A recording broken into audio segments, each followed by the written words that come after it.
Hi and welcome to this week's episode of Forge, which is focused on revenue growth and enterprise. And these are my bite-sized learning modules from over 2 decades as a managing director.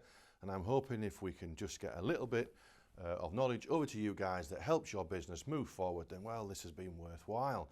So this week's episode of Forge is on something called SOPs, which stands for Standard Operating Policies.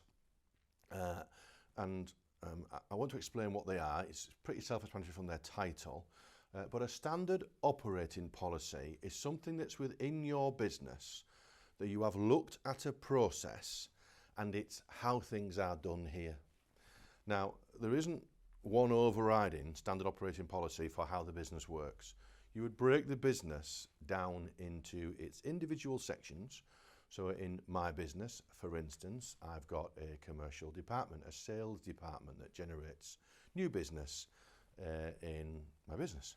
But I've got a HR department, and I've got a recruitment team, and I've got an onboarding team, and I've got an operations manager, and I've got area managers, and each different department has its own standard operating policy, and underneath that main department standard operating policy, there are sub-standard operating policies for doing individual things.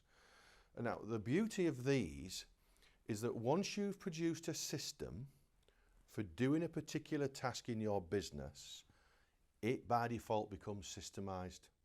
Now, I aren't saying you remove the personal touch, but as it says on the screen, standard operating policies allow things to be systemized. And the beauty of that is that all of your clients will be treated the same, and you can look at what was a great customer experience for one particular client by getting your feedback on your reviews, and you can then build that into a standard operating policy which is rolled out for every client thereafter. Or in recruitment, for instance, we have a recruitment team in one of my companies, and recruitment is done the same way. So when we bring people in, they're all brought in the same way. So when they get to see their local manager, the local manager knows the steps that's been done before they're sat in front of him. He then has his standard operating policy for the first 12 weeks that person's in this business. And he knows the steps that need to happen to get them to a point where we can leave that person on their own in the business. But it's all been done around SOPs, and we have looked at how our business operates, and we've broken it into 6 different seats or departments. And then underneath each department, we've got sub-standard operating policies for the things that the department does.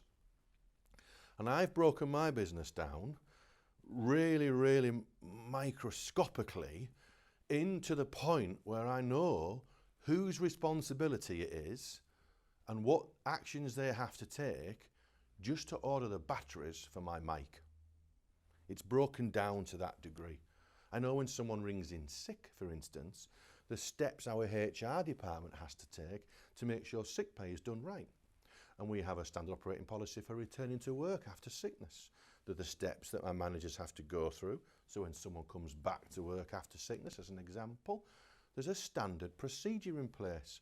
What it means is that everyone's treated the same, so there's never any unfair or some disagreements between staff or clients, but we have created our standard operating policies for each individual thing my business does, and they've been created when we've had great feedback on that particular thing. We've then analysed the steps that happened for that great feedback to be produced. We reverse engineered it and created a policy. And then them policies live, they're all printed. I've only printed once, and they all live in a book about that thick, which we call our Bible. And it's how my business operates. So my encouragement for you today would be to look at your business and break it into its individual elements. Usually it's service delivery, recruitment, HR, finance, etc. And then under each of those, start breaking down the tasks that those departments do and create a standard policy for fulfilling those tasks. And you should have, when you finish this mind map, every single task that is required in your business to make it run, and then every single task gets its own policy or step-by-step guide or flow chart, however you like to do it. So someone can look at your business, pick a particular task that gets done, and understand the steps that need to happen for that to be done. And that's what standard operating policies are. Now, once you've created them, you need to educate your people or your team on how to deploy them.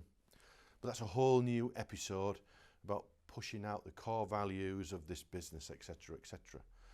So for today, this bite-sized learning module is on standard operating policies, what they are and how to form them. I hope that helps.